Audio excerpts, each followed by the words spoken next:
Hi, welcome to Hamilton and Hazen, Behind the Mic.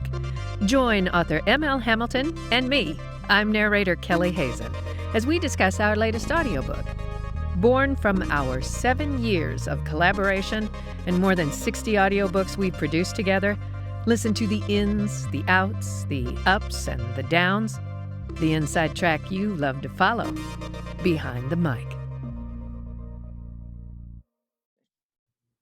Welcome to Behind the Mic number 13. Today, Kelley and I are going to be talking about our recent release, our latest release, the SCIONS of ELDON.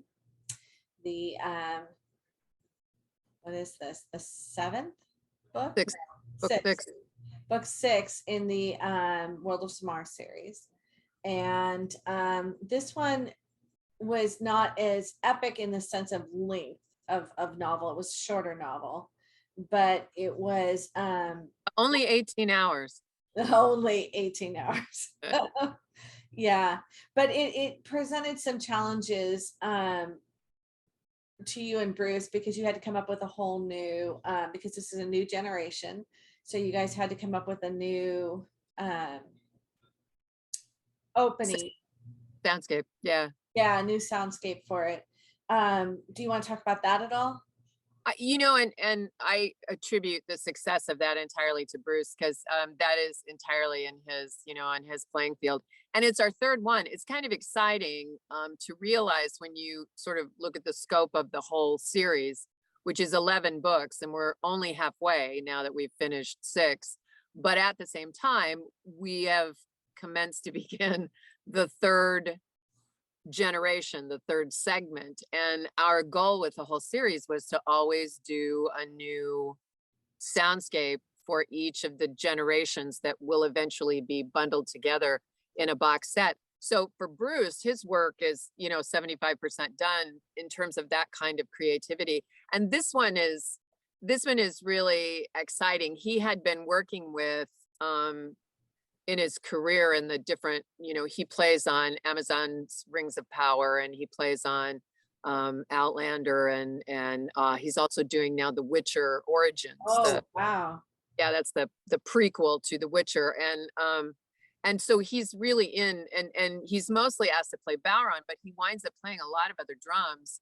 And they're all that kind of really rustic, organic, cajones kind of drums. And so he had been, fiddling around with those a lot. And so he came up with this really, and I think the thing that inspired him the most was when you told him that the ocean plays a big role. It's the first time our characters in Samar actually traverse upon the waters.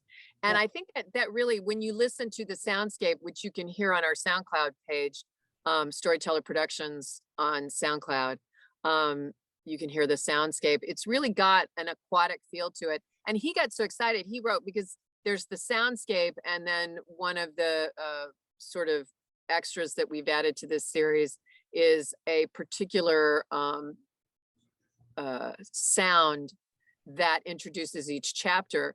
And he was having so much fun with the soundscape that he had like all these sounds, and he goes, which one do you like the best? And I was like, pick your 2 favorites. Let's do one for the even numbered chapters and one for the odd numbered chapters. So, you never know if people will notice stuff like that, but there's that little extra gift in there on this, because he was having so much fun with it. So I think the words transitional, the ocean, there were, you always give us words, and then Bruce takes those to heart and creates the soundscapes. And so that's where we came with that. And it's all by itself, all in and of itself. It's a really beautiful little piece that introduces and exits the book in its entirety. It really is. So this book, we both had the same. So I wrote this so many years ago. It was the final book that was published with the publisher Wild Wolf back in probably 2015. And at that time I was on a deadline with writing the book. So I had taken a long time with writing the first book, Emerald, and the second book. And over years, I had worked on those books and rewritten them. And so they were very much, the story was so ingrained in me because I'd worked those books so frequently and so much over so many years. But with this one, I was writing to a deadline that Wild Wolf had for me. And so I had forgotten much of what was in the book. And both of us had the same reaction. So it was almost like I was coming to it again new when you recorded it. And both of us had the same reaction. It was kind of a sleeper, and it started kind of building and getting more and more intense as it went on until it became very intense. And it was kind of interesting because at first I remember I sent you a text message and I said, I don't know that it has the immediacy of the previous one. And you were further along in the book than I was at that point, which was an interesting experience because, usually I know the book so well because I've just written it. But you had more insight into the book than I did at that point. And you said there's no way that everything can be at that level of intensity. You sent me and you said, just, it builds, wait, be patient. And so I just thought maybe we could talk about that for a minute, about how interesting it was to both of us experiencing the novel almost as if we were reading it for the first time, and how it's different. It's very much a different feel than Sanctuary. Sanctuary was very intense from start to finish. But this is not. This is it becomes very intense, but the start is a little bit more gradual, and there's a lot more world building that has to happen with this one than there was with Sanctuary, which is of course the third in that generation. But anyway, I think it's something when you're coming from a denouement, right, which Sanctuary was, and you're kicking into the introductory segment. I mean, there's bound to be a difference in levels of intensity, which and then I mean, Sanctuary is such a huge. I mean, Emerald was great, right? Followed by Heirs. And that was the first, segment there. And and that was very powerful. And it's almost like this. Yeah. Oh, it's like this crescendo diminuendo, and then it goes even higher, and then it goes even higher.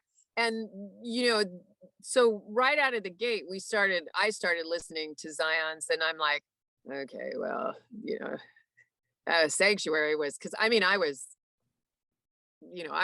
really caught up, and so it's like, okay, well, here we go on a new segment. It can't possibly be as good as, let's see.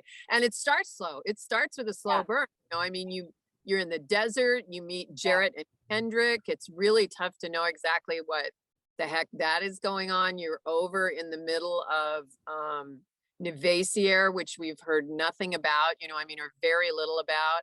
And so and what we now know is that there's nothing there, so but then it just slowly builds and slowly builds and slowly builds as you begin to understand Jarrett and Kendrick's relationship, and then they're attacked, and then they finally get to their destination and meet the person that they were destined, that they were sent to meet, and then that starts to build, and then you start to understand the relationships that are going on there. And it just, it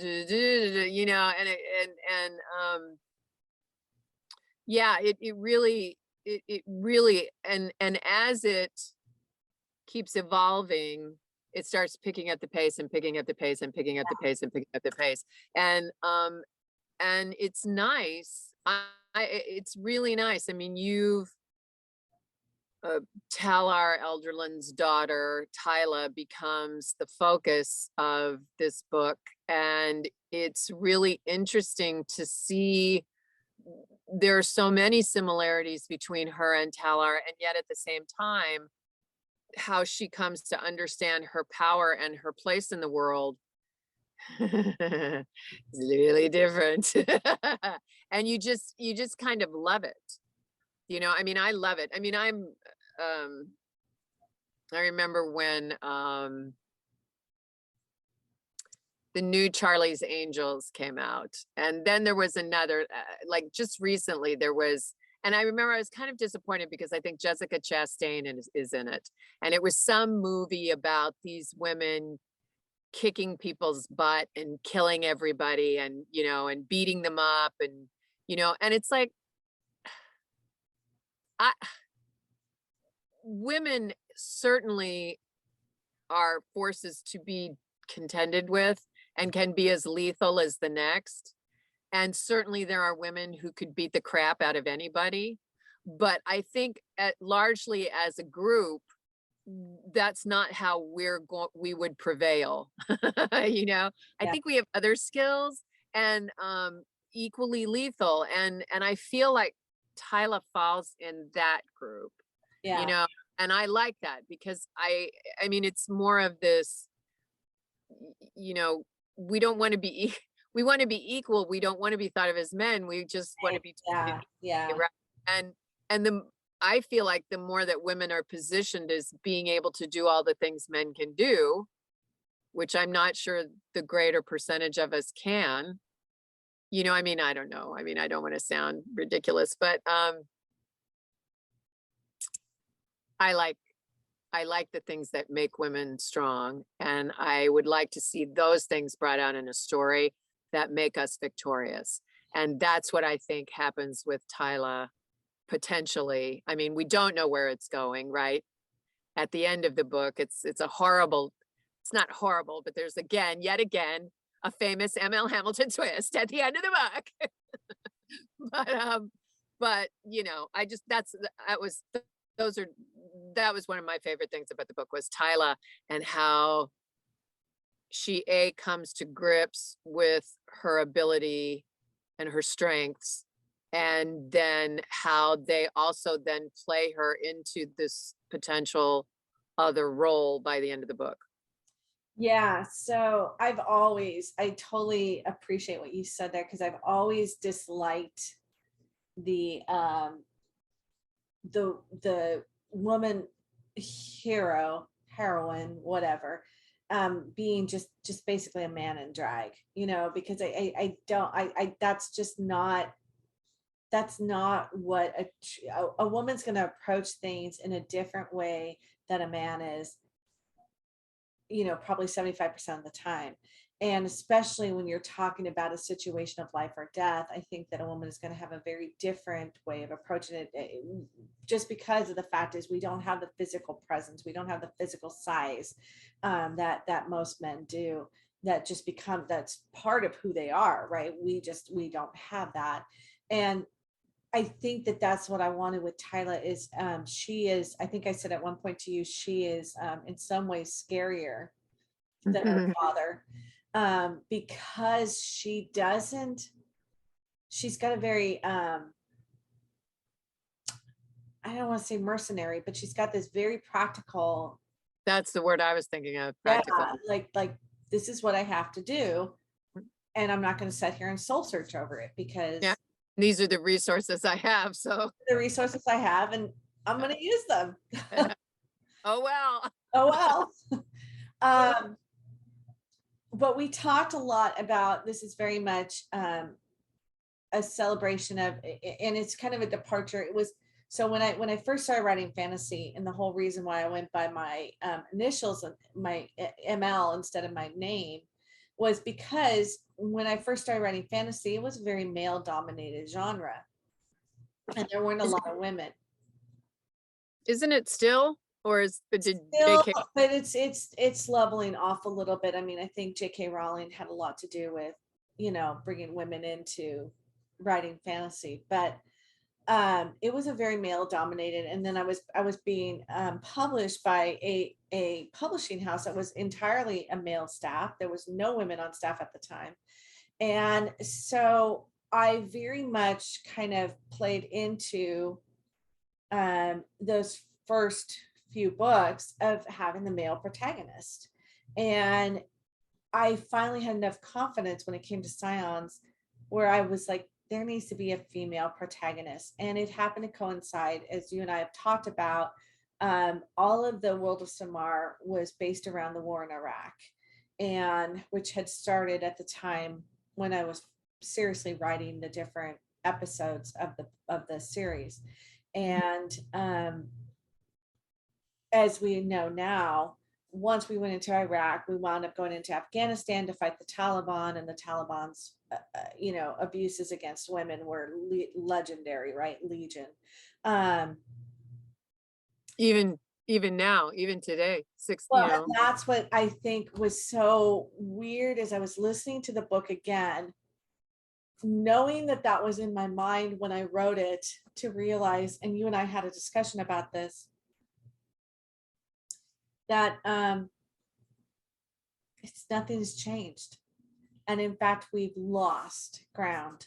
And we know here in America, with the repeal of Roe v. Wade and the things that women are going through here. I was just reading an article about a woman who had an ectopic pregnancy, and they refused to do anything for her, and she was bleeding into her abdomen for 5 days before they finally intervened. Where was she? Was in Texas. And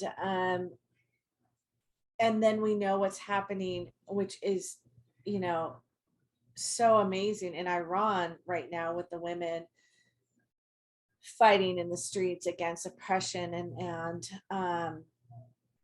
we don't know where that's going to wind up, but we know that here in America, women are pretty much, upset about where things are headed. And it's so sort of, I think what we're seeing, and this is really, and I'm sorry to interrupt you, I mean, my hope was that women would get upset, but I think we're seeing everybody. I mean, when we think about the response that we're seeing in Kansas in these elections and these opportunities to change law, change constitutions, so that freedom, reproductive freedom, protection of reproductive freedom is never again challenged. Kansas, I understand Oklahoma. I mean, we're seeing and that I was surprised and pleased to see that kind of. Absolutely. And I don't think I think it's just the tip of the iceberg right now. I don't think we've even seen, or we know where this is headed. But I think that anytime you see women in Iran stand up for their rights, it emboldens women here even to say, well, what the heck, we're going to move forward. And what was so weird about listening to the book again and realizing in a depressing way, in a way, like we've not come any further than we, since 2015, we've actually lost ground, but it also feels like maybe we're on the cusp, maybe there's no change without, hardship, right? Obviously there's no movement forward without, I guess, steps back. I don't know why, but it seems to be that way. But it was interesting that the same themes were coming up in the book as I was listening to it that were there when I wrote the book years ago. And you and I both, being women, I think made a connection with the book that is what good fantasy does, right? I mean, that's what good fantasy does, is it takes this foreign world and says, take a look here at what's happening here. And then it makes it easier to kind of see what's happening in our world, right? I mean, that's what good fantasy should do. Good science fiction should do, is kind of point an arrow in a non-threatening way. Yeah, it shows us our own world in sufficient relief for it to not be threatening, but to be an opportunity to actually sort of, it's really hard to get any kind of perspective when you're looking this far, from the mirror. Yes. But that, I mean, and arguably that's good fantasy, that's good fiction, that's good, any kind of storytelling. But I think fantasy uniquely has the ability, because 9 times out of 10, the characters they take action, that it can inspire good fantasy is a call to action. Yeah. And it makes us ask ourselves, well, you know, if I'm seeing this in my own world and I don't want that to be the case, what am I doing about it? And what am I doing about it? You Yeah. know? Absolutely. So on a totally different topic, it just kind of occurred to me as we were talking.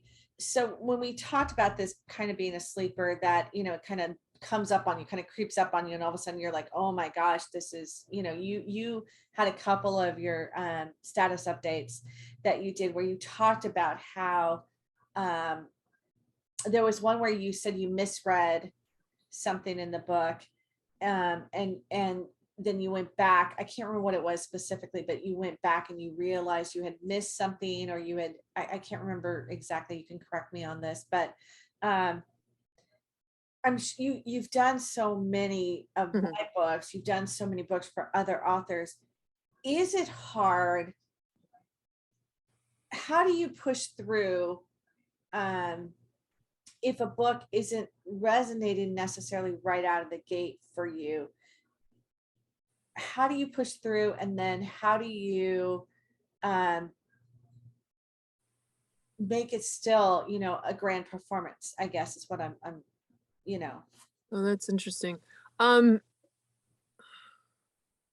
you know, it's funny whenever, I'm just gonna, I mean, God, I could answer this so many different ways, you know, because I mean, when I first started recording audiobooks, um, I was just approached this week by an author that wants me to record work for them, and I've never worked for them before. And, you know, and my first step now is to get on the phone with them and just talk to them for a while to see who they are and why they write and what they're looking for, because I've done this long enough, and because I have the luxury of relationships with authors like you and Jeffries and Theophilus Monroe, I have the luxury where I don't have to take every job. Right. Although arguably, I don't think even if I mean, I don't do this for the money anymore, you know. And I mean, although that's a great part of it, but I want to work with authors that are people I want to work with, Mhm.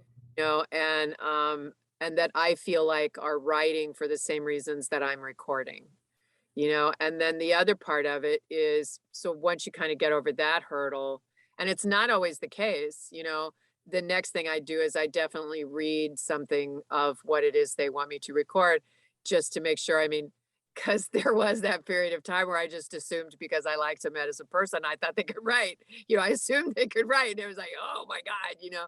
And and you know, and it's just my opinion. Right, but your point is well taken. If I'm trying to interpret someone's words, and the whole time in my back of my mind I'm going, "Well, this is kind of an," you know, Yeah. it's gonna, I mean, one would expect that to come out in the performance.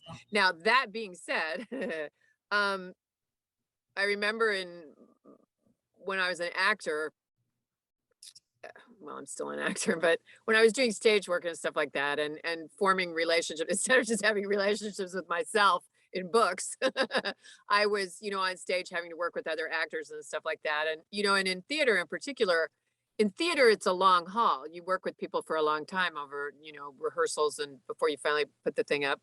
And on camera, you work with them hardly at all. So in terms of having to generate a romantic relationship with somebody, you know, or some kind of deep relationship with anybody, even if it's a deep hate, you have to really look at that person and look at everything about them and find something to love or find something to hate, like really hate. And then that's the thing that you focus on.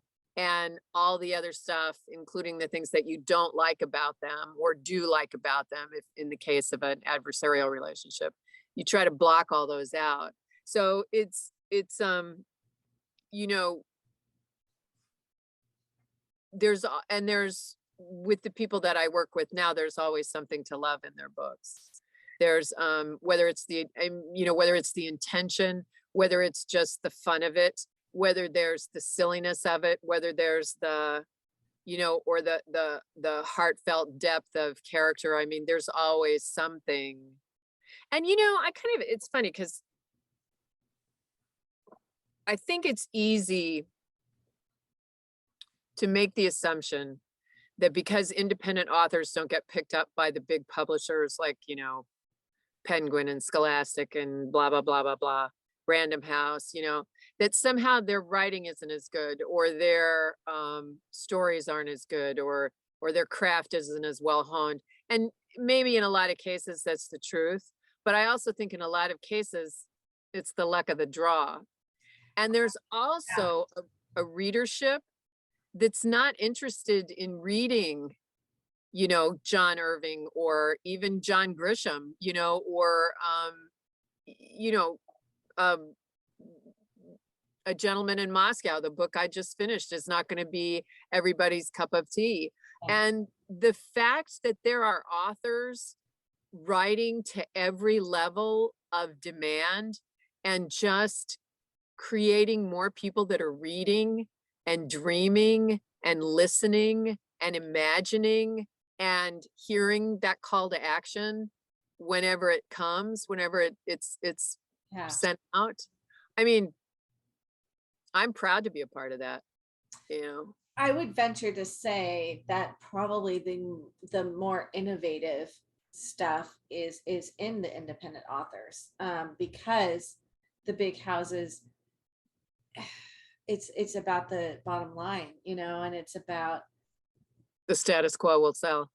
yeah, like it's just, you know, it's like the same thing that I was just reading an article about the reboot of the old stuff, you know, like they don't want to take a chance on something new, and when something new really comes along, they're skeptical of it, and you know, it doesn't always get the same shake that a reboot of something that was already done 20 years ago does. It's a shame, it really.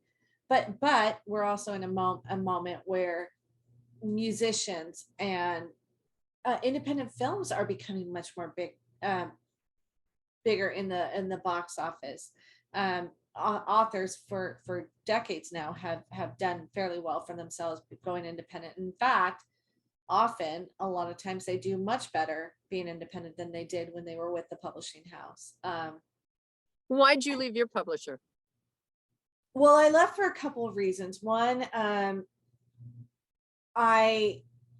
they were in England, so the distance was problematic, and we had very different, which you wouldn't think that, but we had very different ideas of, you know, I would want to really get on something when I was off of work, and that was their downtime where they weren't working at all.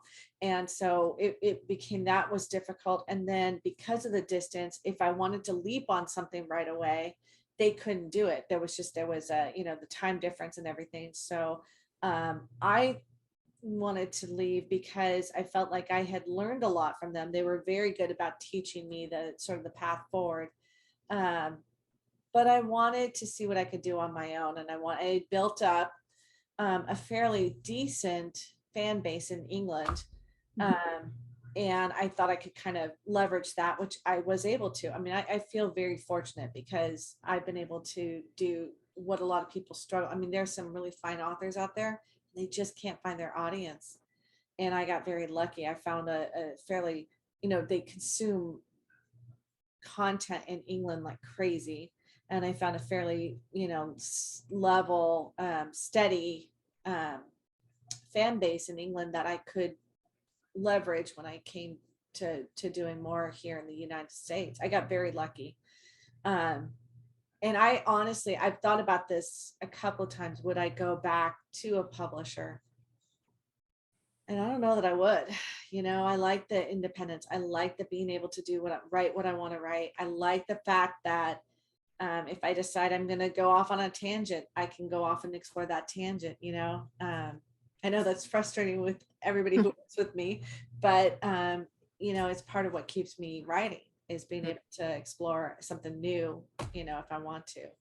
But I do think it kind of all dovetails back into what we were originally talking about. It's the whole thing of art. Art is sort of the conscience of our humanity, isn't it? I mean, every form of art, it's always been through art that we have enacted change, I think. It's bringing it forward in front of people in a way that they're not realizing they're getting a message. And then that informing their change, you know.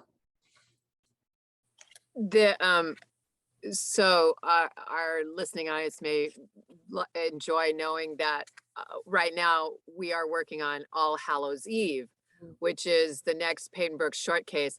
And something you said about art, this was the card that came up. If you've been following me on Facebook, you know that I've been using the art oracles, this deck of, it's like a tarot deck, but it's art oracles. Yeah. It's for inspiration before I begin my recording sessions. And actually, I've really kind of my whole recording process has become very interesting lately. But the thing that's really interesting, we've recorded All Hallows Eve in about 4 or 5 days. It's a novella, so it's gone really fast. And all of the artists that have come up, it's a Halloween story. All of this is Louise Gordon. Wow. All of the artists, and I, this is William Blake. Sorry, picture's a little off color. Wow. All of the artists that have come up, Caravaggio we visited during SCIONS, but the last one today was Orlan, and there's on the art oracles, they give you inspiration regarding life, inspiration regarding art or your work, and then inspiration just in general. And in terms of life, they said, don't fear pain. Art is an anesthetic. And apparently, yeah, Orlan, wow. her art was her body. And so she would have different surgeries.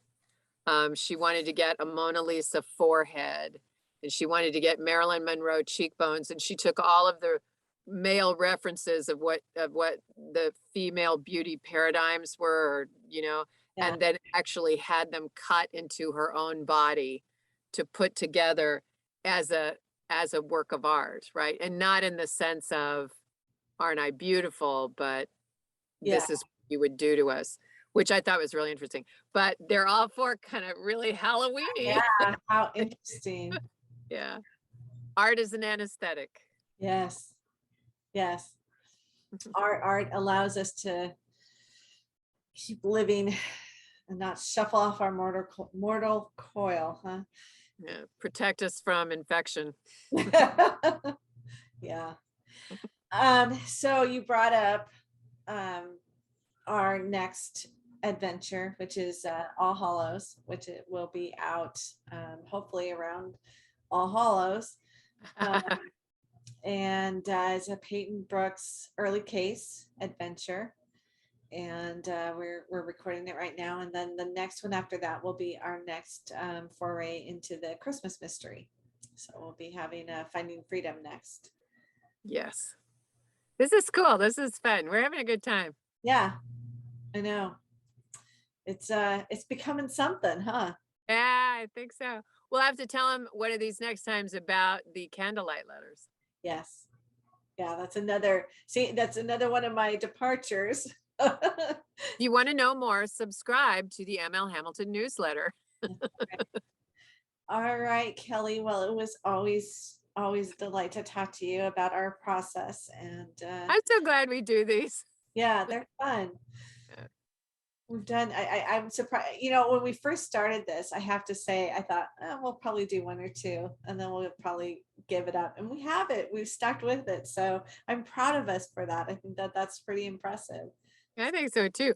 It's interesting. There's going to be this body of work. It's kind of, we mentioned the progress reports that are the updates that I do as I record each one of our books, and they're very much in real time about like, okay, so this is what happened at the last recording session. And you can find those on my Facebook page or in later on Stories from Storyteller on WordPress. It's in blog form. But I'm Twitter, we're chronicling this relationship pretty extensively. It's fun. Yeah. I hope somebody's enjoyed it. You so all right. Well, On the puppy, showing the puppy. oh, where is she? Oh, she's sleeping right now. But Okay. I have to. Don't wake up the puppy. know- Don't wake up the puppy. Do you know what her name? My son came up with her name. Her name is Jessamy. And if Mhm. you have, again, speaking of fantasy and very good fantasy, on Netflix, there's The Sandman. If you haven't watched it, Jessamy is a very important character on The Sandman. And so my son said she's got to be named Jessamy because Jessamy was very loyal and protective. And let me see if I can get her. Hey, Jessamy. The Sandman was, I actually featured that on Facebook as a what to watch this weekend. And I know, I thought it was so funny. So this Yeah. is Jessamy. Look at her, puppy. So sleepy. Oh. So No better way to sign off. yes. All right. We will be back with All Hallows in October. See you then. All right. Bye. Thank you for joining us for Hamilton and Hazen Behind the Mic. Visit author-hamilton.net and kelleyhazennarrates.com to join our newsletters for more insider news and views. Today's episode is sponsored by Phoenix Publication Services, PPS, Digital Shepherds. Let us ignite your writing goals.